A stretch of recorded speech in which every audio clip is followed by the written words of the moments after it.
আইয়ুহাল্লাযীনা আমানু, হে মুমিনগণ, তোমরা যারা ঈমান এনেছো, ইত্তাকুল্লাহ, তোমরা আল্লাহকে ভয় করো। ওয়ালা তামুতুন্না ইল্লা ওয়া আনতুম মুসলিমুন, এর আগে আল্লাহ পাক বলছেন হাক্কা তুকাতিহ, ভয় করার মতো করে ভয় করো। ওয়ালা তামুতুন্না ইল্লা ওয়া আনতুম মুসলিমুন, পরিপূর্ণ মুসলিম না হয়ে কেউ মৃত্যুবরণ করো না। আল্লাহ পাক এখানে মুমিনদেরকে বলছেন ইয়া আইয়ুহাল্লাযীনা আমানু, হে মুমিনগণ। কারা মুমিন?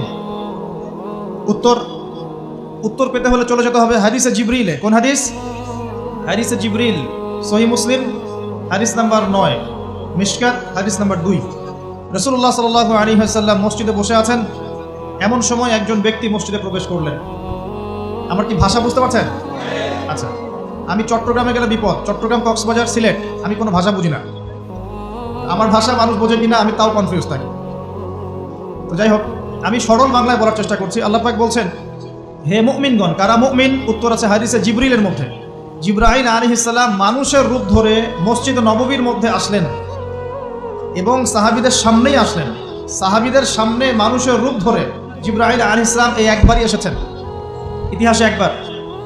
এসে নবী সাল্লাল্লাহু আলাইহি ওয়াসাল্লামকে জিজ্ঞাসা করছেন 4টা প্রশ্ন। কয়টা প্রশ্ন? 4টা। 1 নম্বর জিজ্ঞাসা করছেন ইয়া মুহাম্মদ, বলবেন সাল্লাল্লাহু আলাইহি ওয়াসাল্লাম, হে মুহাম্মদ সাল্লাল্লাহু আলাইহি ওয়াসাল্লাম, আখবিরনি আনিল ইসলাম, আমাকে ইসলাম সম্পর্কে বলুন। নবী সাল্লাল্লাহু আলাইহি ওয়াসাল্লাম বলছেন ইসলাম হচ্ছে আনতা শাহাদা আল্লা ইলাহা ইল্লাল্লাহ ওয়া আন্না মুহাম্মাদান আবদুহু ওয়া রাসূলুহু। ইসলাম হচ্ছে এই সাক্ষ্য দেয়া যে আল্লাহ ছাড়া কোনো ইলাহ নেই এবং মুহাম্মদ সাল্লাল্লাহু আলাইহি ওয়াসাল্লাম আল্লাহর বান্দা এবং রাসূল। এটা হলো প্রথম, অর্থাৎ কালিমা লা ইলাহা ইল্লাল্লাহ। এর অর্থ হচ্ছে আল্লাহ ছাড়া আমি কারো বিধান মানতে পারবো না। কথা কি বোঝা যায়? আল্লাহ ছাড়া আমি কারো দাসত্ব করব না। আল্লাহ ছাড়া কেউ আমার রব নয়, কেউ আমার রিজিক দাতা নয়, কেউ আমার জীবন দাতা নয়, কেউ আমার মৃত্যু দাতা নয়, এমনকি আল্লাহ ছাড়া বিধান দেওয়ার মালিকও কেউ না। মুহাম্মদুর রাসূলুল্লাহ, অর্থাৎ আল্লাহকে পাওয়ার জন্যে যে তরিকা, মুহাম্মদ সাল্লাল্লাহু আলাইহি ওয়াসাল্লামের পথ পদ্ধতি অনুসরণ করতে হবে। এই তরিকার বাইরে অন্য কোনো তরিকা ফলো করা যাবে না। হ্যাঁ, তবে তার তরিকা ফলো করা যাবে যার কথা এবং কাজ নবীর সাথে মিলে যায়, আলহামদুলিল্লাহ। যারটা মিলে না তারটা নেওয়া যাবে। মুহাম্মদ রাসূলুল্লাহ মানে নিজের মন গড়া কোনো কাজ করা যাবে না। ইবাদত করার ক্ষেত্রে প্রত্যেকটা কাজ নবী সাল্লাল্লাহু আলাইহি ওয়াসাল্লামের সুন্নাত মোতাবেক করতে হবে। মুহাম্মদ রাসূলুল্লাহ সাল্লাল্লাহু আলাইহি ওয়াসাল্লাম। 2 ওয়া আন তুকিমাস সালাহ, তুমি 5 ওয়াক্ত সালাত আদায় করবে। একটা হাদিসের মধ্যে এসেছে মান তারাকা সালাতা মুতাআম্মিদান ফাকাদ কাফার। নবী সাল্লাল্লাহু আলাইহি ওয়াসাল্লাম বলেছেন, কোনো ব্যক্তি যদি, মুসলিম ব্যক্তি, ইচ্ছাকৃতভাবে তার উপর অর্পিত ফরজ নামাজ ছেড়ে দেয়, সে ব্যক্তি কুফরি করলো। কি করলো? আর মুয়াজ বিন জাবাল রাদিয়াল্লাহু আনহুকে নবীজি বলছেন মান তারাকা সালাতা মুতাআম্মিদান ফাকাদ বারিআত মিন যিম্মাতিল্লাহ। যে ব্যক্তি তার উপর অবধারিত ফরজ নামাজ ছেড়ে দেয়, সে যেন আল্লাহর জিম্মেদারি থেকে মুক্ত হয়ে গেল। আল্লাহর কোনো জিম্মেদারি নাই তার উপর। 90% মুসলিমের দেশে এটা খুবই দুঃখজনক যে আমাদের মধ্যে বেশিরভাগ মানুষ 5 ওয়াক্ত নামাজ পড়ে না। শুধু বড় গলায় কি 90% মুসলিম বলে হবে? যখন 90% মুসলিমের দেশের 100% মুসলিম 5 ওয়াক্ত নামাজ পড়বে, ইসলাম এমনি এমনি প্রতিষ্ঠা হয়ে যাবে ইনশাআল্লাহ তাআলা। যখন মুসলিম কান্ট্রির বেশিরভাগ মানুষই নামাজি হবে, ইনশাআল্লাহ আল্লাহর জমিনে আল্লাহর দিন প্রতিষ্ঠা হয়ে যাবে ইনশাআল্লাহ। আমরা যদি নামাজ আদায় না করি, দিন কি প্রতিষ্ঠা হবে ভাই? আমরা তো আমাদের দেহের উপরেই দিনটা প্রতিষ্ঠা করতে পারলাম না। পরিবারে করব কিভাবে, সমাজে কিভাবে করব, আর বিশ্বে কিভাবে করব? তবে আলোচনার একটা উদ্দেশ্য বলে দিয়ে থাকি, আগে বলে দিই, ইসলাম দিয়ে পৃথিবী শুরু হয়েছে, নবী দিয়ে সভ্যতা শুরু হয়েছে। ইসলাম দিয়েই পৃথিবী শেষ হবে, নবী দিয়েই সভ্যতা শেষ হবে ইনশাআল্লাহ। শুরু হয়েছে আদম আলাইহিস সালামকে দিয়ে এবং শেষ হবে ইনশাআল্লাহ তাআলা নবী ঈসা আলাইহিস সালামকে দিয়ে। এই কথাটা মাথায় রাখবেন। ইহুদিরা অপেক্ষা করে বসে আছে। কিসের অপেক্ষায় বসে আছে? সব ইহুদি না অবশ্য, যারা জালেম, জায়নিস্ট, বদ, এরা অপেক্ষা করে বসে আছে যে শেষ জামানায় তাদের একজন মাসিহ আসবে। কি আসবে? মাসিহ মানে ত্রাণকর্তা, উদ্ধারকর্তা। যেই মাসিহ আসলে পরে তারা সারা বিশ্বটাকে শাসন করবে এই জেরুজালেম থেকে। কোন জায়গা থেকে? নাম শুনছেন? কোন দিকে এটা? ইসরায়েল। আচ্ছা, ইসরায়েলের না, এটা ফিলিস্তিনের। কার? এই জায়গার মালিক কে? এই জায়গার মালিক আমরা। এটা আমাদের জায়গা। 3টা মসজিদ আপনি সফর করবেন সোয়াবের আশায়, তার সবচেয়ে শ্রেষ্ঠ মসজিদ হারাম মানে মক্কায়। 1 রাকাত নামাজ পড়বেন, 1 লক্ষ রাকাত নামাজের সওয়াব হবে ইনশাআল্লাহ। 2 নাম্বার মদিনা, 1 রাকাত নামাজ পড়বেন 1000 রাকাত নামাজে নাকি হবে ইনশাআল্লাহ। 3 নাম্বার কি? এই যে আকসা, আমরা তো ভুলেই গেছি। আকসা আমাদের, আকসা কাদের? তারা দখল করে নিয়েছে। আচ্ছা নেক, দখল করেছে আমাদের কারণেই, আমাদের দুর্বলতার কারণেই। কিন্তু এই ভোগ দখল চূড়ান্ত হবে না, কারণ তারা অপেক্ষা করছে একজন মাসিহের জন্য, যেই মাসিহ আসলে পরে তারা জেরুজালেম থেকে বিশ্ব শাসন করবে। এখন কিন্তু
মাসিহ আসলে পরে তারা বিশ্ব শাসন করবে, এটা ওদের যে তালমুদ এই গ্রন্থের মধ্যে লেখা আছে।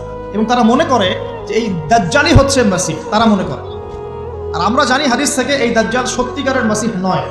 সত্যিকারের মাসিহকে ঈসা আলাইহিস সালাম। আল্লাহ পাক ঈসা আলাইহিস সালামের হাতে এই মিথ্যা মাসিহকে মেরে ফেলবেন প্যালেস্টাইনের বাবেলুদ নামক জায়গায়। কোন জায়গা? বাবেলুদ, হাদিসে বর্ণিত আছে। এবং তাকে মারার পরে নবী ঈসা আলাইহিস সালাম সেখান থেকে পুরো বিশ্বে আবারও ইসলামিক একটা খিলাফা কায়েম করবেন ইনশাআল্লাহ তাআলা। এটা হচ্ছে ইসলামের গন্তব্য, এটা হবেই। পৃথিবীর যত পরাশক্তিগুলো আছে এরা সবাই যদি ঐক্যবদ্ধ হয়ে যায় এবং এই ভবিষ্যৎবাণীটাকে মুছে ফেলতে চায়, কশ্চিনকালেও সফল হবে না ইনশাআল্লাহ। কারণ এটা বলেছেন কে? স্বয়ং আল্লাহ এবং তার রাসূল মুহাম্মদ সাল্লাল্লাহু আলাইহি ওয়াসাল্লাম। এটা আমাদের গন্তব্য, এটা সুসংবাদ দিয়ে শুরু করলাম। এখন আল্লাহ পাক আমাদেরকে বলছেন, হে মুমিনরা তোমরা আল্লাহকে ভয় করো। ইমানদার কারা বোঝাতে গিয়ে হাদিসে জিবরিল আসছে। জিবরাইল আলাইহিস সালাম এসেছেন, জিজ্ঞাসা করছেন ইসলাম কাকে বলে। নবীজি বলছেন আগে কালিমা, তারপরে সালাত। তো সালাতের কথা বলতে গিয়ে ওখানে চলে গিয়েছিলাম। আমরা যদি ইসলামের বিজয় দেখতে চাই তাহলে সবাইকে 5 ওয়াক্ত নামাজ পড়তে হবে। রাজি আছেন তো? আজকে থেকে 5 ওয়াক্ত নামাজ ছাড়বেন? স্পেশালি যুবক ভাই যারা আছো, তোমাদের তারুণ্য আছে, রক্তের উদ্যম আছে, তোমরা চাইলে অনেক কিছুই করতে পারো। অনেক বার্ধক্যে উপনীত হওয়া মানুষ নামাজ পড়তে চায় কিন্তু পড়তে পারে না। তরুণদের কাছে আল্লাহ পাক সুযোগ দিয়েছে। আর ইসলামের বিরোধী শক্তি যারা আছে তারা খুব ভালো করেই জানে কিন্তু যে ইসলামের বিজয়ে সবচেয়ে বড় ভূমিকা রাখতে পারে তরুণ সমাজ, যুবক সমাজ, যুব সমাজ, তরুণ প্রজন্ম। এ কারণেই তো দেখবেন তরুণ প্রজন্মকে তাদের উদ্দেশ্য থেকে সরিয়ে দেওয়ার জন্য তারা আপনার সামনে অনেকগুলো টোপ দিয়ে দিয়েছে। দেখাবো টোপ কয়েকটা। 1 নাম্বার টোপ দিয়েছে মেয়ে নারী জাতি, মেয়েদেরকে বেপর্দা করে তোমার সামনে উপস্থাপন করে দিয়েছে, ফ্রি মিক্সিং। এখন তুমি আর ঈমান ধরে রাখতে পারছো না। এটা পরিকল্পিত ছিল। কারণ আল্লাহ পাক বলেন যুজ্জিনা লিন-নাস হুব্বুশ শাহাওয়াতি মিনান নিসা। মানুষের জন্য সবচেয়ে যে আকর্ষণীয় বিষয়গুলো তার মধ্যে 1 নাম্বার হচ্ছে মহিলা, মানে মেয়ে, নারী জাতি। এটা আমাদের কাছে সবচেয়ে আকর্ষণীয়। আল্লাহ পাকের সবচেয়ে সুন্দর সৃষ্টিকে মানুষ না, মানুষের মধ্যে আল্লাহ পাকের সবচেয়ে শ্রেষ্ঠ সৃষ্টিকে নারী জাতি। আল্লাহ পাক তাদেরকে সুন্দর করে সৃষ্টি করেছেন, তাই না কি? এই কারণে পুরুষদের সবচেয়ে আকর্ষণের জায়গা কোনটা? নারী জাতি। এই কারণে মেয়েদেরকে বেপর্দা করে তোমার সামনে ছেড়ে দেওয়া হয়েছে। জেনা বেড়েছে, ব্যভিচার বেড়েছে, ফ্রি মিক্সিং বেড়েছে, ধর্ষণ বেড়েছে, এই যে হারাম প্রেমের সম্পর্কগুলো বেড়েছে। যুবকেরা তাদের জীবনের উদ্দেশ্য ভুলে গেছে। আমার কথা কি বুঝতে পারছেন? আচ্ছা, এটা 1 নাম্বার। 2, মাদক। যুবকদের সামনে মাদকের সহজলভ্যতা।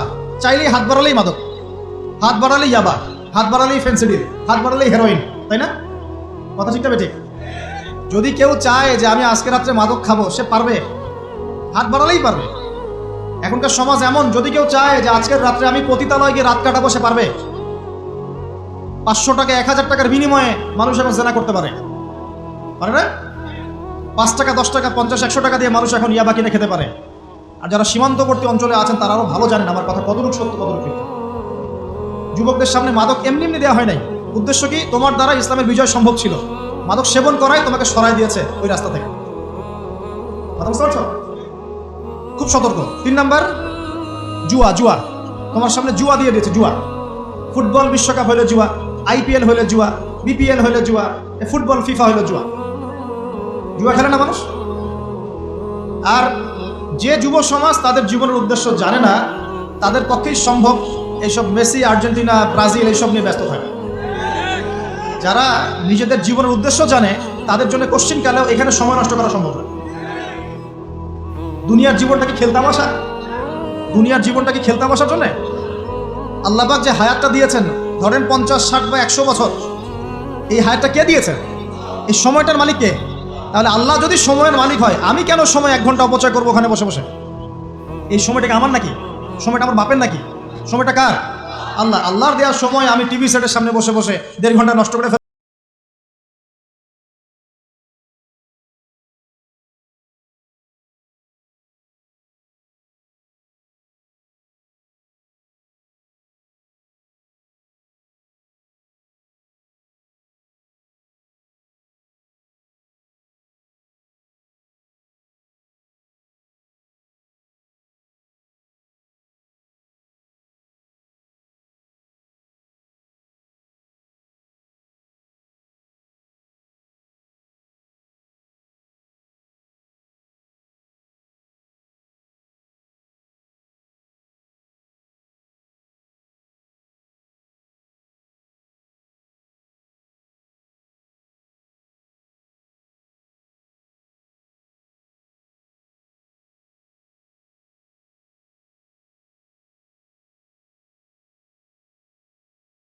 কত শ্রমিক যে এই স্টেডিয়ামগুলো বানাতে মারা গেছে তোমরা জানোই না।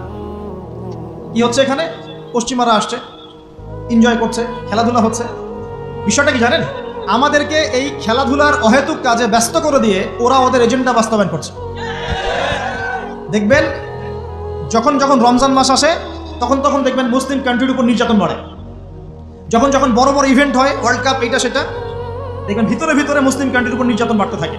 মানুষ একদিকে তাকায় থাকে আর একদিকে উদ্দেশ্য সাধন করতে থাকে। বুঝাচ্ছি বিষয়টা।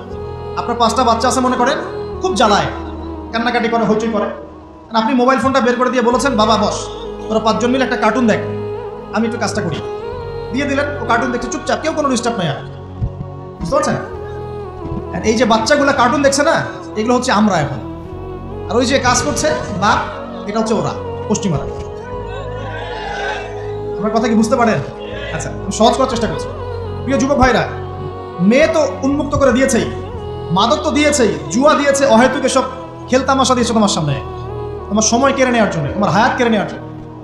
তোমার মূল্যবান হায়াত, যে হায়াতটাকে তুমি আল্লাহর পথে দাওয়াতের কাজে ব্যয় করবা, দিন চর্চার কাজে ব্যয় করবা, আল্লাহর ইবাদতের কাজে ব্যয় করবা, আমর বিল মারুফ নাহি আনিল মুনকারের কাজ করবা, এই সময়টা ওরা কেড়ে নিয়েছে তোমার কাছে। বুঝতে পারছো না তুমি?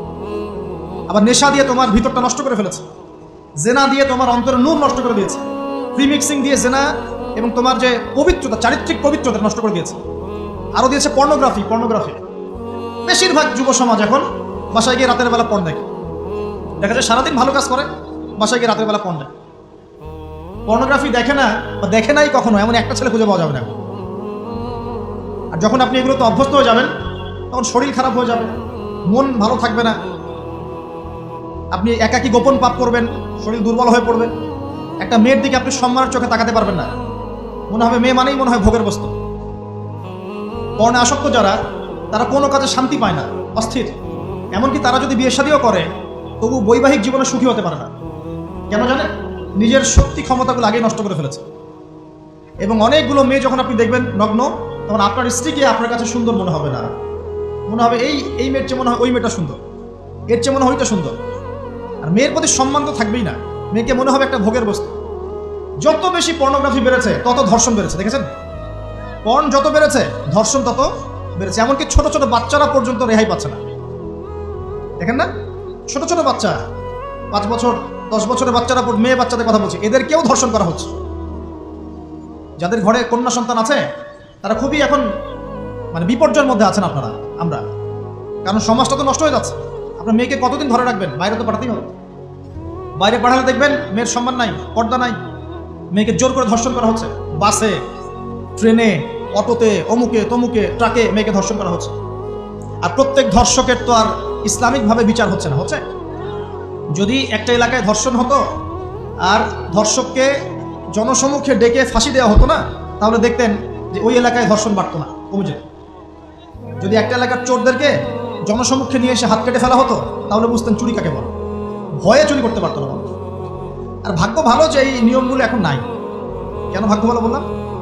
ভাগ্য ভালো কেন বললাম? কারণ এই নিয়ম যদি এই মুহূর্তে চালু করা হয়, এই মুহূর্তে যে এখন এই সেকেন্ডের মধ্যে চালু করা হয়, তাহলে অনেক বড় বড় রাঘব বোয়াল যারা আছে ওদের হাত থাকবে না। বুঝতে পারছেন না? কেউ চুরি করে সিসকা চোর বলি আমরা, না কি বলেন আপনার? সিসকা চোর বলে। কেউ আছে চুরি করে, পুকুর চুরি করে। সিসকা চোরকে ধরতে পারলে রাস্তাঘাটে কি মাইটটা দেওয়া হয়, তাই না? মনে হয় যে নিজের শক্তি খাটানোর একটাই জায়গা চোর পিটানো। মসজিদে যদি একটা চোর ধরা পড়ে, কি মাইটটা মারে, খুঁটির সাথে বেঁধে একদম জুতা স্যান্ডেল দিয়ে।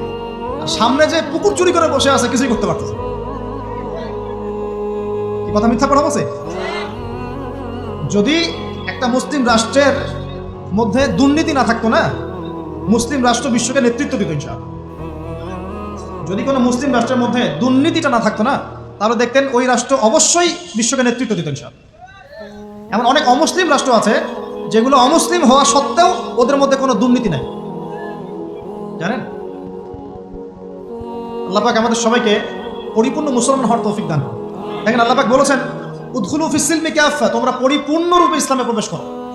এখন আমি যদি নামাজও পড়ি, আবার ঘুষও খাই, এদিকে রোজাও রাখি, আবার সুদও খাই, আবার এদিকে আমি হজমরাও করি, অন্যের সম্পদ আত্মসাৎ করি, মাপে কমও দেই, মজুদদারি করি ইত্যাদি, আমি কি পরিপূর্ণ মুসলিম? আমি কি উদখুলু ফিস-সিলমি কাফার উপর আমল করতে পেরেছি? আর আল্লাহ পাক এখানে বলছেন, ওয়ালা তামুতুন্না ইল্লা ওয়া আনতুম মুসলিমুন, পরিপূর্ণ মুসলমান না হয়ে তোমরা মৃত্যুবরণই করিও না। করলেই সমস্যা। পরিপূর্ণ মুসলমান না হয়ে মারা গেলেই সমস্যা। কি সমস্যা? ওই যে আল্লাহ পাক বলবেন, মান রব্বুক, বলবে লা আদরি, আমি তো জানি না। কারণ পরিপূর্ণ মুসলমান হয়নি তো, আল্লাহর সাথে শিরক করেছে। আল্লাহ পাক বলবেন, মা দীনুক, বলবে লা আদরি, আমি জানি না। মা দীনুক উত্তর কেমন করে দিতে পারবে? ইসলামের কিছু অংশ মানে, কিছু অংশ মানে না। ইসলামের কিছু অংশ মানে, নামাজ, রোজা, হজ, যাকাত, তাসবিহ, তাহলিল সবই মানে, কিন্তু সুদ ছাড়তে হবে, ঘুষ ছাড়তে হবে, জেনা করা যাবে না, মদ খাওয়া যাবে না, দুর্নীতি করা যাবে না, মানে না। তাহলে মা দীনুক কি উত্তর দিবে? মান নবিয়ুক, কে নবী? উত্তর কিভাবে সম্ভব? নবীর সুন্নতি তো নাই গায়ের উপরে, চেহারায় নাই, কাপড়ে নাই, চলাফেরায় নাই, ওঠা বসায় নাই, ইবাদতে থাকলেও অর্থনীতির মধ্যে নাই, অর্থনীতির মধ্যে থাকলেও সংস্কৃতির মধ্যে নাই, সংস্কৃতিতে থাকলেও সমাজে নাই। নবীর সুন্নত কি খালি ঘরে তসবিহ টেপার মধ্যেই? মানে আমরা খালি সুবহানাল্লাহ সুবহানাল্লাহ পড়বো, এটাই সুন্নত? দাড়ি ছেড়ে দিব, এটাই খালি সুন্নত? টাকনোর উপরে কাপড় পরবো, এটাই কি খালি সুন্নত?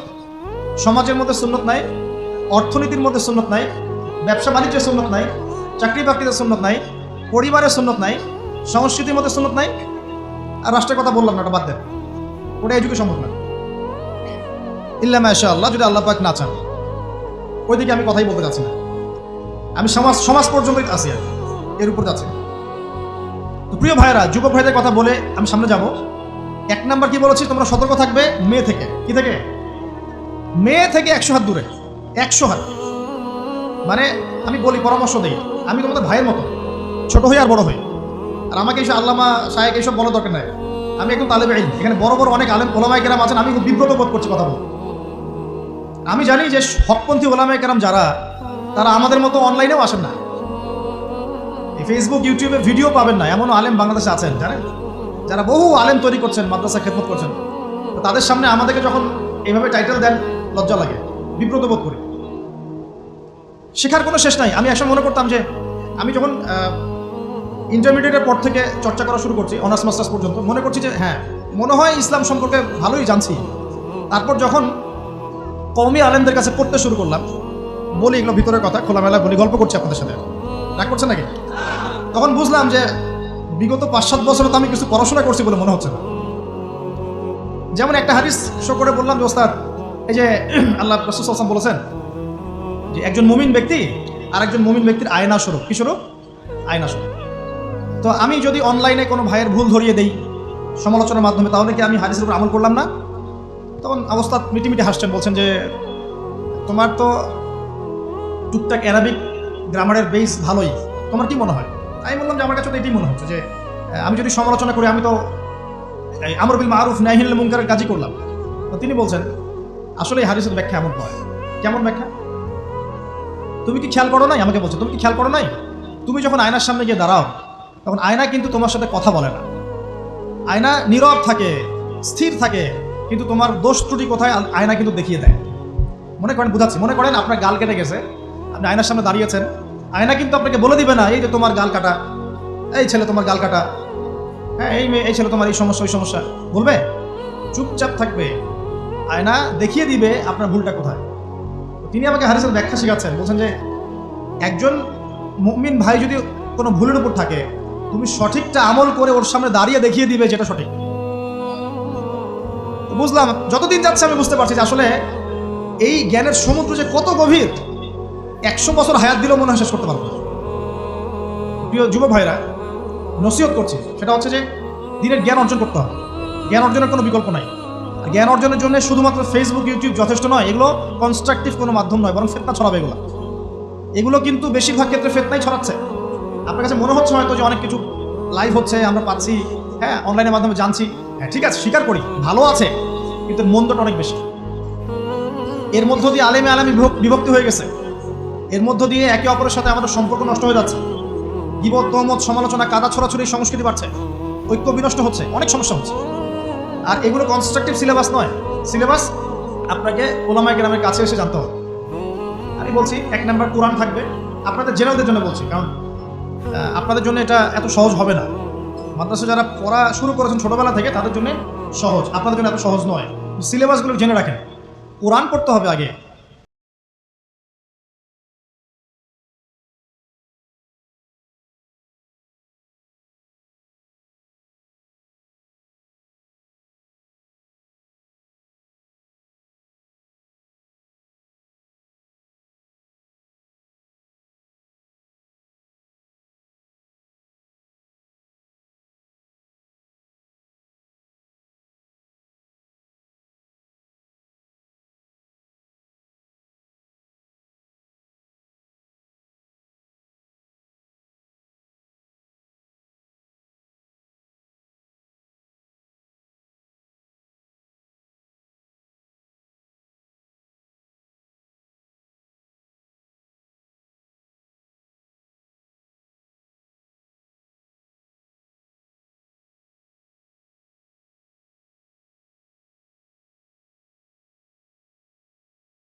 পড়তে ওলামায়ে কেরামে 15-20 বছর সময় লাগে, 15-20 বছর সময় লাগে, 15 বছর বেশি বলে ফেলছে মানে, আমাদের মতো হলে 20 বছর লাগে। কঠিন বই আগে না, আগে সহজ বইগুলো পড়তে হতো। তো ভাবখানা তখন দেখা যায় এমন, কয়েকটা হাদিসের কিতাব পড়ে, কোরআনের কিছু অনুবাদ করে, আলেম ওলামার আর দরকার নাই, কোনো মাযহাবেরও দরকার নাই, আমি নিজে একাই মুস্তাহিদ। এটা একটা ফিতনা চলছে। তো আমি বুঝাচ্ছি আপনাকে, একটা মাসআলা ধরেন আপনার সামনে আসলো, মনে করেন ওই যে আমি পেপার মানি নিয়ে কথা বলেছিলাম না, কাগজের টাকা, এরপর আসছে ক্রিপ্টোকারেন্সি। কি আসছে, নাম শোনেন নাই? ইলেকট্রনিক মানি তো চলে আসছে, যে ইলেকট্রনিক মানি দিয়ে আপনারা লেনদেন করছেন না, এরপরে আসবে ক্রিপ্টোকারেন্সি। ক্রিপ্টোকারেন্সি মানে বিটকয়েন। এগুলো ভবিষ্যৎবাণী না, কিন্তু কিছু মানুষ মনে করে এগুলো ভবিষ্যৎবাণী। এগুলো ভবিষ্যৎবাণী না, এগুলো বর্তমান। অলরেডি পৃথিবীর কিছু কিছু দেশে চলে আসছে, হয়তো বা এদেশেও অচিরে আসবে। তো মনে করেন এখন আপনি একজন সাধারণ মানুষ, ক্রিপ্টোকারেন্সি কি জিনিস আপনি বোঝেন না। এখন আপনি একজন আলেমের কাছে আসলেন, এসে বললেন যে হুজুর ক্রিপ্টোকারেন্সি কি জিনিস আমি বুঝি না, এটা হালাল না হারাম, জায়েজ না জায়েজ, কতটুকু রাখা যাবে রাখা যাবে না, মাসআলা দেন। এখন আমি যদি আপনাকে বলি এই যে ভাই নেন কোরআন, এই যে তাফসীর ইবনে কাসির নেন, জালালাইন নেন, মারিফুল কোরআন নেন, এই যে বুখারী, মুসলিম, তিরমিজি, আবু দাউদ, নাসাই, সবগুলো নেন, বাসায় গিয়ে পড়াশোনা করে মাসআলা বের করেন, পারবেন? সম্ভব? সম্ভব কি? কে পারবে? যিনি মুস্তাহিদ। আর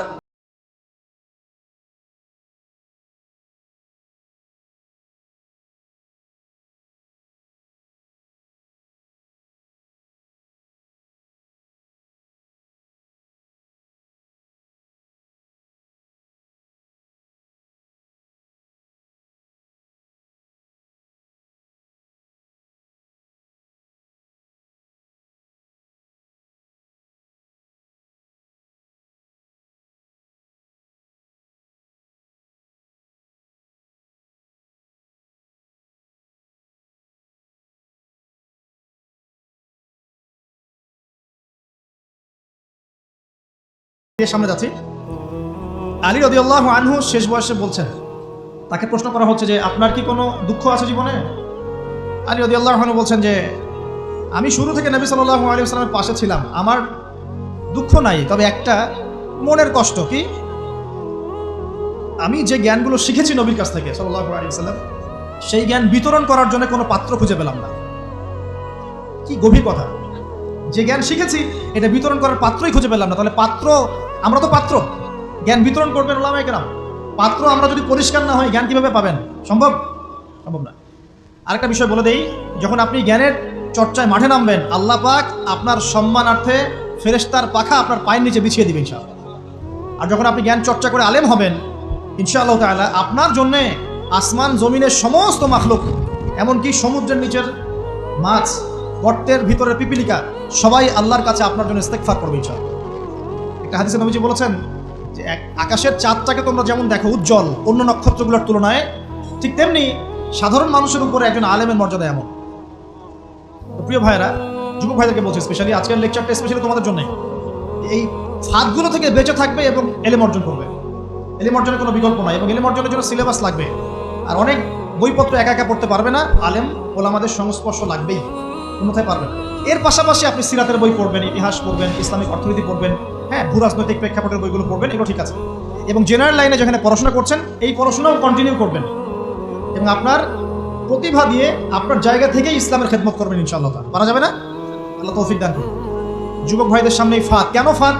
কারণ যুবক ভাইরা যদি জীবনের উদ্দেশ্য জেনে ফেলে এবং ইসলাম প্রতিষ্ঠার কাজে আত্মনিয়োগ করে, তাহলে কুফার শক্তি পালানোর জায়গা খুঁজে পাবে না ইনশাআল্লাহ। প্রিয় ভাইরা, আল্লাহ রাব্বুল আলামিন বলছেন মুমিনদেরকে, হে মুমিনরা, তোমরা আল্লাহকে ভয় করো। দেখুন, 6টা পিলারে বিশ্বাস না করা পর্যন্ত কেউ মুমিন হয় না। কয়টা পিলার? 1 নাম্বার হচ্ছে আল্লাহর প্রতি বিশ্বাস। 1 নাম্বার আল্লাহর প্রতি বিশ্বাস। 2 ফেরেশতা মণ্ডলীর প্রতি বিশ্বাস। 3 আসমানি কিতাব সমূহে বিশ্বাস। 4 নবী রাসূলগণের প্রতি বিশ্বাস। 5 পরকালের প্রতি বিশ্বাস।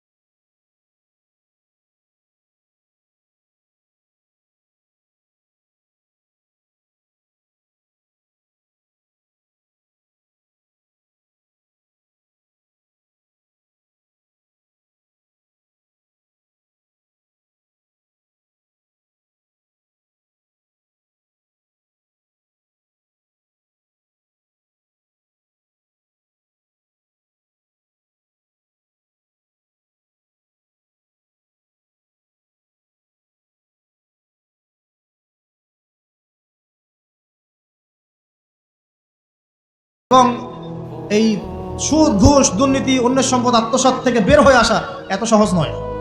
তাকওয়া মানে কি? পরিপূর্ণরূপে ইসলামে প্রবেশ করা, আল্লাহ পাকের যাবতীয় হুকুম আহকাম মেনে চলা, আদেশও এবং নিষেধ। আল্লাহ পাক বলেন শেষে, ওয়ালা তামুতুনা ইল্লা ওয়া আনতুম মুসলিমুন।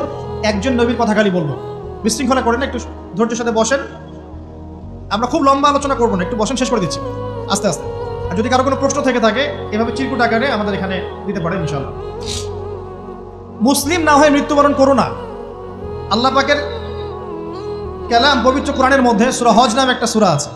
এখানে আল্লাহ পাক সূরা হজের মধ্যে ইব্রাহিম আলাইহিস সালামের কথা বলছেন যে হুয়া সাম্মাকুমুল মুসলিমিন। ইব্রাহিম আলাইহিস সালাম সেই নবী যিনি তোমাদের নাম মুসলিম দিয়েছেন। কি দিয়েছেন?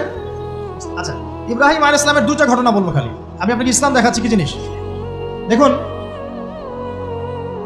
তার স্ত্রীকে আল্লাহ পাক বলছেন রেখে আসো, হাজেরা আলাইহিস সালামকে রেখে আসো মক্কার কাবা ঘরের কাছে, যেখানে কোনো মানুষ নাই, কোনো খাবার পানি কিচ্ছু নাই, সাথে ছোট সন্তান ইসমাইল।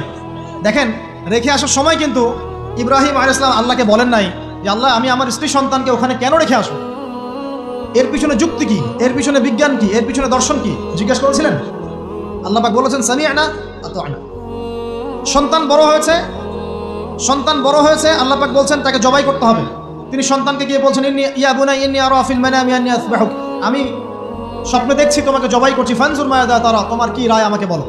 সন্তান বলছে এবার ইয়া আবাতি, আমার আব্বা, ইফআল মা তু'মার, আপনাকে যে আদেশ করা হয়েছে সে আদেশ আপনি পালন করেন। সাতাজিদুনি ইনশাআল্লাহু মিনাস সাবিরিন, ইনশাআল্লাহ আপনি আমাকে ধৈর্যশীল পাবেন। কে বলছে এটা? ইসমাইল। ইসমাইলের মধ্যে কি এখনকার তরুণদের জন্য আদর্শ নাই? যে বয়সে ইসমাইল আলাইহিস সালাম বলছেন আব্বা আমাকে জবাই করে দেন, কোনো সমস্যা নাই, ইনশাআল্লাহ আপনি আমাকে ধৈর্যশীল পাবেন, ওই বয়সের আমাদের তরুণ প্রজন্ম, টিকটক প্রজন্ম, ওই বয়সে আমাদের তরুণ প্রজন্ম যে কিশোর গ্যাংয়ে যোগ দিয়েছে, জেনা করেছে, মাদক খাচ্ছে, জুয়া খেলছে, এই যে জার্সি গাইতে ঘুরে বেড়াচ্ছে। দেখেন, এই ওয়াজে আসার সময় দেখলাম যে কিছু ছেলে দাঁড়িয়ে আছে ওখানে। কি কি হচ্ছে ওখানে দাঁড়ায় দাঁড়ায়? বক্তা এখন আসে নাই, সিগারেটের প্যাকেট থেকে সিগারেট বের করে টান দিচ্ছে ওখানে। বক্তা যখন আসেন টান টান দিয়ে যায়, তারপর বসে। মাদক বলতে কি বোঝো তোমরা? খালি গাঁজা, ইয়াবা, ফেন্সিডিলি মাদক? সিগারেটটা মাদক না? এই জর্দা খাই, এটা কি মাদক না? এগুলো মাদকের মধ্যে পড়ে। এগুলো ফ্যাশন হয়ে গেছে এখন। আল্লাহ পাক তোমাদেরকে এগুলো থেকে হেফাজত করুন। আমি দেখেন, ইসমাইল বলছেন, হে আমার আব্বা, আমাকে আপনি জবাই করে দেন যদি আল্লাহ আদেশ করে থাকেন, আমাকে ধৈর্যশীল পাবেন ইনশাআল্লাহ। মা বোনদের জন্য বলছে এখানে একটা কথা। দেখুন প্রিয় মা বোনরা, ভালো করে শুনুন। দেখুন, ইসমাইল আলাইহিস সালামকে কিন্তু তার বাবা বড় করেন নাই। ইসমাইল আলাইহিস সালাম বড় হয়েছেন মক্কায় তার মায়ের কাছে, হাজরা আলাইহিস সালামের কাছে। আর ইব্রাহিম আলাইহিস সালাম থাকতেন সিরিয়ায়, শামে, তার আরেক স্ত্রী সারা আলাইহিস সালামের সাথে। তিনি যাওয়া আসা করতেন।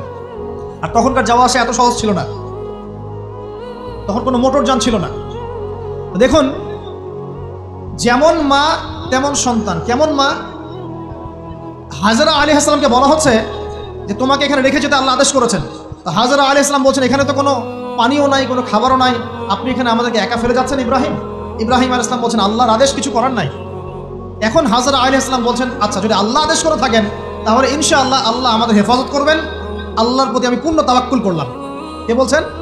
হাজরা। এই হাজরা আলাইহিস সালামের দেখেন, এখানে তো কোনো খাবারই নাই, পানিও নাই, এক মশক পানি, একটু খাবার, দ্রুতই শেষ হয়ে গেল। শেষ হওয়ার পর তিনি ছোটাছুটি করছেন, suffer Marwah, suffer Marwah, suffer Marwah, কোথাও যদি একটু পানি পাওয়া যায়। কি তাওয়াক্কুল আল্লাহর প্রতি! ছোটাছুটি করছেন, বাচ্চা ইসমাইল কান্নাকাটি করছে। মায়ের এই ছোটাছুটি আল্লাহর কাছে এত পছন্দ হয়েছে, যতদিন হজ থাকবে এই হাজরা আলাইহিস সালামের স্মৃতির সাথে জড়িত এই সাই থাকবে।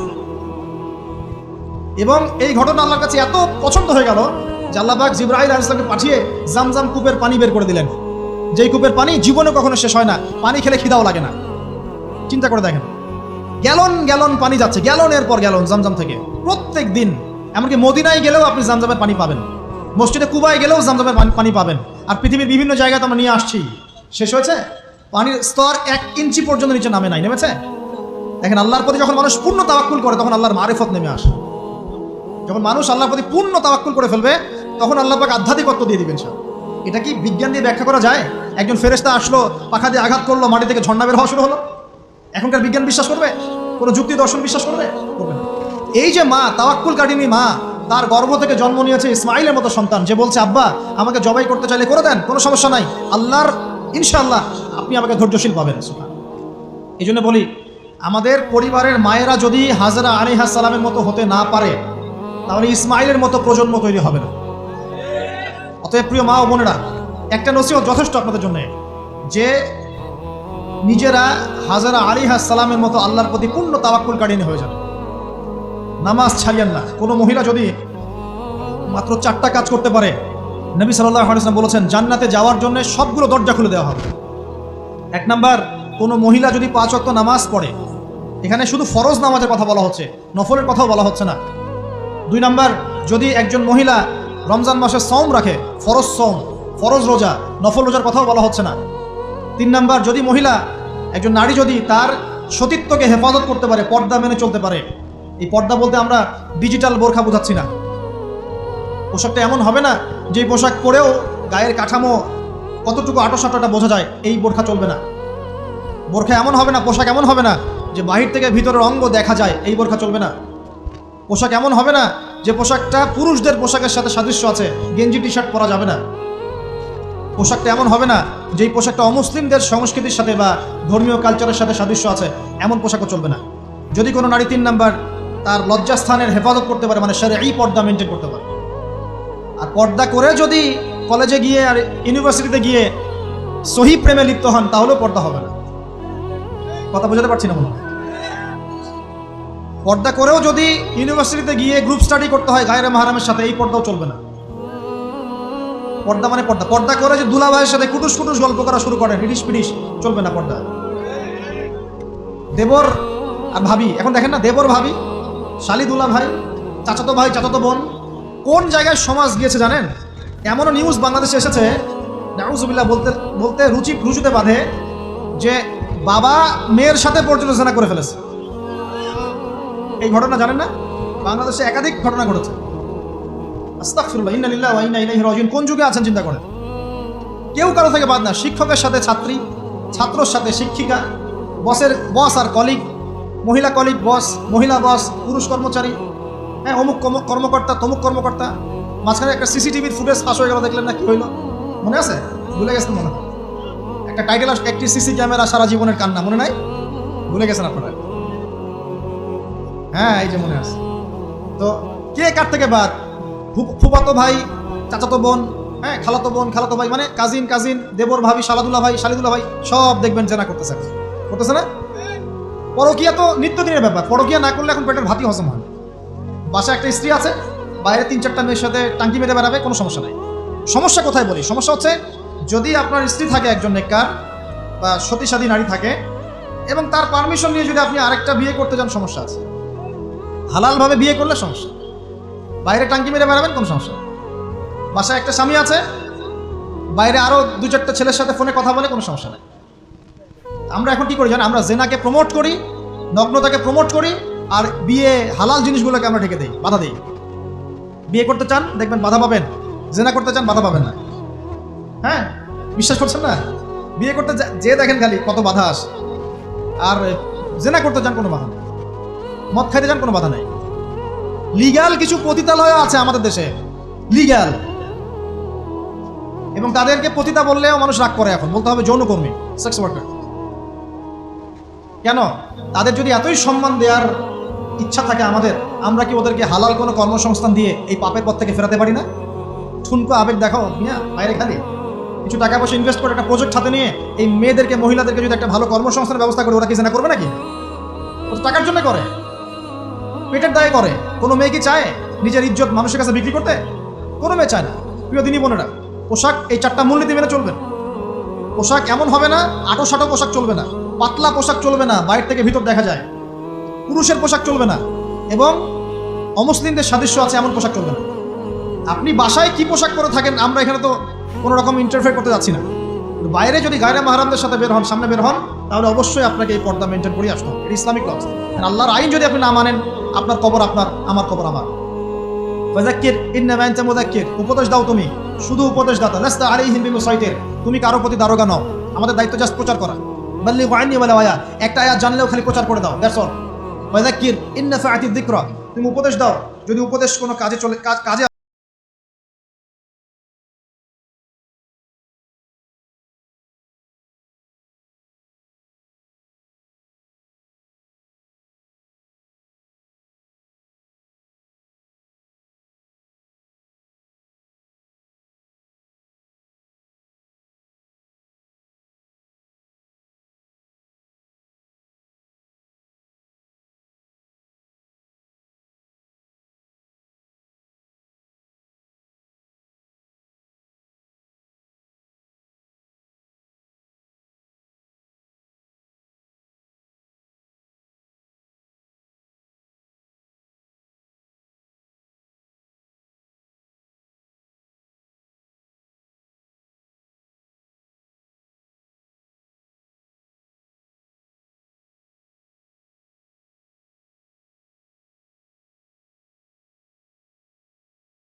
একটা হাদিস আছে, লা তাআতা লি মাখলুক ফি মা'সিয়াতিল খালিক, মানে স্রষ্টার অবাধ্যতায় সৃষ্টির কোনো আনুগত্য নাই। আল্লাহর অবাধ্যতায় সৃষ্টির কোনো আনুগত্য নাই। প্রিয় ভাইরা, একটা আয়াত আমাদের জন্য যথেষ্ট হবে ইনশাআল্লাহ। মুমিন আমরা মুমিন না? আল্লাহ বিশ্বাস করি কি না? ফেরেশতায় বিশ্বাস করি না? নবী রাসূল আসমানি কিতাবে, পরকাল, তাকদীরে বিশ্বাস করি তো? আমরা সবাই ইসলামের বিজয় চাই কি না? আমরা সবাই পরিপূর্ণ মুসলমান হতে চাই কি না? আমরা চাই কিনা যে আমাদের সাথে সাথে আমাদের পরিবারটাও জান্নাতে যাক, এবং আমরা চাই কিনা যে আমাদের সমাজটাও ইসলামের আলো আলোকিত হোক, চাই কিনা? যদি চাই প্রিয় ভাইরা, আমার 10টা নসিহত। কয়টা? 10টা, জাস্ট 10টা লাইন বলবো, আর আপনাদের ধৈর্য নষ্ট করছে না। 1, জ্ঞান অর্জনের যে কথা বলেছি, জ্ঞান শুধু অর্জন নয়, জ্ঞানের বিপ্লব ঘটাতে হবে। পারবেন ইনশাআল্লাহ? যে যেখানে পড়াশোনা করছেন করেন, কিন্তু ইসলামিক পড়াশোনা বাদ দিয়ে নয়। দিনের জ্ঞান আগে অর্জন করতে হবে, বাল্য বয়সে অর্জন করতে হবে। আল্লাহ তৌফিক দান করুন। 2 নাম্বার, প্রত্যেক দিন কোরআনকে সময় দিবেন। কি করবেন? প্রত্যেক দিন কোরআনকে সময় দিবেন। প্রত্যেক দিন মিনিমাম 1 ঘন্টা করে হলেও কোরআন তেলাওয়াত করার চেষ্টা করেন। পারবেন ইনশাআল্লাহ? 3 নাম্বার, আপনার জীবনটাকে রাসূলুল্লাহ সাল্লাল্লাহু আলাইহি ওয়াসাল্লামের সুন্নাত দিয়ে সাজাতে হবে। প্রত্যেকটা কাজ করার আগে 3 বার চিন্তা করবেন। কয়বার? 3 বার, যে এই কাজটা কিভাবে করলে সুন্নত হবে, কিভাবে করলে সুন্নত হবে। এই রাত্রে ঘুমাবেন, 3 বার চিন্তা করবেন যে কি কি কাজ করে ঘুমালে পরে ঘুমটা সুন্নত হবে, নেকি হবে। ওযু করবেন, সূরা ফালাক নাস ইখলাস পড়বেন, আয়াতুল কুরসি পড়বেন, সূরা বাকারার শেষে 2টা আয়াত পড়বেন, 33 বার সুবহানাল্লাহ, 33 বার আলহামদুলিল্লাহ, 34 বার আল্লাহু আকবার পড়বেন, ডান দিকে কাত হবেন, আল্লাহুম্মা বিইসমিকা আমুতু আহইয়া, ব্যাস করুন। যদি 6 ঘন্টা ঘুমিয়ে থাকেন, 6 ঘন্টার প্রত্যেক সেকেন্ডে নেকি পাবেন ইনশাআল্লাহ। এর নাম সুন্নত। প্রতিটা কাজ সুন্নত মাফিক করতে হবে। একটা খালি কথা বলে দেই, শুধু একবার দরুদ পড়ে নাই, নবীর নাম শুনে দরুদ পড়ে নাই ইচ্ছাকৃতভাবে, তাকে নবীজি বলছেন সে ধ্বংস হোক। নবী বলছেন আমিন, মানে বদদোয়া হচ্ছে এটা। তাহলে সারা জীবন যে আমরা দাড়ি রাখছি না, টাকনুর নিচে কাপড় পরছি, হ্যাঁ, যে গোফ লম্বা করে একদম শুশুকের মতো রেখে দিয়েছি, কাটছি না, লেবাস ইসলাম না আসছে না, নামাজ পড়ছি না, সুন্নাহ মোতাবেক জীবন করছি না, আমাদের কি হবে? আমরা কি নবী সাল্লাল্লাহু আলাইহি ওয়াসাল্লামের সুপারিশ পাবো? কবরে তাকে দেখালে উত্তর দিতে পারবো? পারবো ইনশাআল্লাহ। কখন? যখন আমরা পুরো জীবনটাকে নবীর সুন্নাহ মতো ঢেলে সাজাবো ইনশাআল্লাহ। সূরা আল ইমরানের মধ্যেই আছে, কুল ইন কুনতুম তুহিব্বুনাল্লাহ ফাত্তাবিউনি। আল্লাহ বলছেন, হে নবী বলে দিন, তোমরা যদি আমার ভালোবাসা চাও, আল্লাহকে পেতে চাও, তাহলে নবীকে অনুসরণ করো, আমাকে অনুসরণ করো। আল্লাহ পাক কি করবেন? ইউহিব্বুকুমুল্লাহ, আল্লাহ পাক তোমাদেরকে ভালোবাসবেন। ইয়াগফির লাকুম যুনুবাকুম, আল্লাহ পাক তোমাদের সমস্ত গুনাহ মাফ করবেন ইনশাআল্লাহ। আল্লাহু গফুর রহিম। 3 নাম্বার বলেছি ভাই, নবীর সুন্নাহ মতো জীবন করেন। 4, একটা হালাল রিজিক অন্বেষণ করেন, হারামে যাবেন না। ওয়াদা করেন যে না খেয়ে মরে গেলেও হারাম রিজিকে যাবেন না। পারবেন তো ইনশাআল্লাহ? আল্লাহ পাক তৌফিক দান করুন। 5 নাম্বার, পরিবারের আদর্শ হবে জান্নাতি আদর্শ। পরিবারের মধ্যে অনইসলামিক কোনো কালচার ঢুকতে দিবেন না। টিভিটা আছে না পরিবারে, আসার মানে ভেঙে দিবেন। যদিও বা টিভির চেয়ে ডেঞ্জারাস জিনিস এখন আমাদের হাতেই থাকে। টিভি তো তাও মানুষ সবাই একসাথে বসে দেখতো, যে যার মতো দেখতে পারতো না। একটা নাটক সিনেমা দেখলেও সবাই মিলে দেখতে হতো। এখন তো ফোন, সবার ঘরে ঘরে একটা পৃথিবী, সবাই ঘরে ঘরে যে যার মতো দেখছে। আর টিভি ভাঙার কি করবো, বাদ দেন, থাক, টিভিটা ভাঙি। আচ্ছা, আর পরিবারে পর্দা থাকতে হবে। ছোটবেলা থেকে সন্তানদেরকে কোরআনের শিক্ষা দেওয়া লাগবে, তালিম থাকতে হবে পরিবারে হালাল রিজিক থাকতে হবে। একটা কথা বলি, পরিবারে মেয়েদের প্রতি, স্পেশালি মেয়েদের প্রতি নরম থাকবেন, কঠিন হয় না। কারণ আমার অভিজ্ঞতা থেকে বলছি ভাই, নারী জাতির প্রতি কঠিন হয়ে কোনো ফায়দা নাই। যত কঠিন হবে তত সমস্যা। আর এই ব্যাপারে আপনার চেয়ে আমার অভিজ্ঞতা 1 ধাপ বেশি, মাত্র 1 ধাপ। আচ্ছা, 5টা। 6 নাম্বার হচ্ছে ইসলামিক কিছু ফাউন্ডেশন বা অ্যাসোসিয়েশন গড়ে তোলার চেষ্টা করেন। এদের কাজ হবে ইসলামের সৌন্দর্যগুলো দিয়ে সমাজ সেবা করা। পারা যাবে না? ওই যে হিলফুল ফুজর নবী সাল্লাল্লাহু তৈরি করেছিলেন না? আচ্ছা, এটা শুধু ফাউন্ডেশন হতে হবে জরুরি না, এটা প্রতিষ্ঠানও হতে পারে, একটা মসজিদের উদ্যোগে হতে পারে, মাদ্রাসার উদ্যোগে হতে পারে, বা সামাজিক সংগঠনও হতে পারে, যার উদ্দেশ্য হচ্ছে ভালো কাজ করা। এই শীতকাল আসছে, এই শীতকালে আমরা ইনশাআল্লাহ তাআলা পুরো দেশব্যাপী, এই শীতকালে ইনশাআল্লাহ আমরা চেষ্টা করব পুরো দেশব্যাপী শীতার্ত মানুষের মধ্যে বিনামূল্যে কম্বল বিতরণ করার। পারা যাবে না ইনশাআল্লাহ? সমাজ কল্যাণমূলক কাজ করলে কি হবে?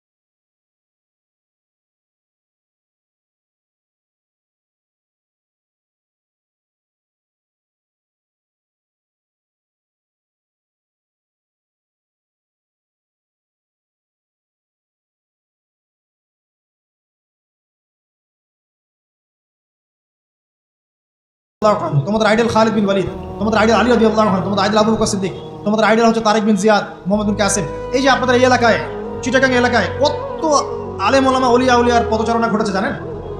ইতিহাস পড়ে দেখবেন, আপনি ইতিহাস পড়তে পড়তে শেষ করতে পারবেন। সেই মুঘলদের আগে পর্তুগিজরা, তার আগে আরও মানুষ এসেছে, আরও বণিকরা এসেছে, সুফি দরবেশরা এসেছেন, পীর সাহেবরা এসেছিলেন, বড় বড় আল্লাহর ওলিরা এসেছেন, আসেন নাই? অনেক যুদ্ধ বিগ্রহ জিহাদ হয়েছে এখানে। এমনি এমনি তো ইসলাম পায়নি এই এলাকার মানুষ। ইসলাম এখানে প্রচার করা হয়েছে, প্রতিষ্ঠা করা হয়েছিল। ইবনে বতুতাও এখানে এসেছিলেন, হিস্ট্রি পড়ে দেখেন। তো আমাদের পরবর্তী জেনারেশনকে শেখাতে হবে আমাদের শেকড় কোনটা, আমাদের শেকড় ওদেরকে চেনাতে হবে। পারবো না ইনশাল্লাহ?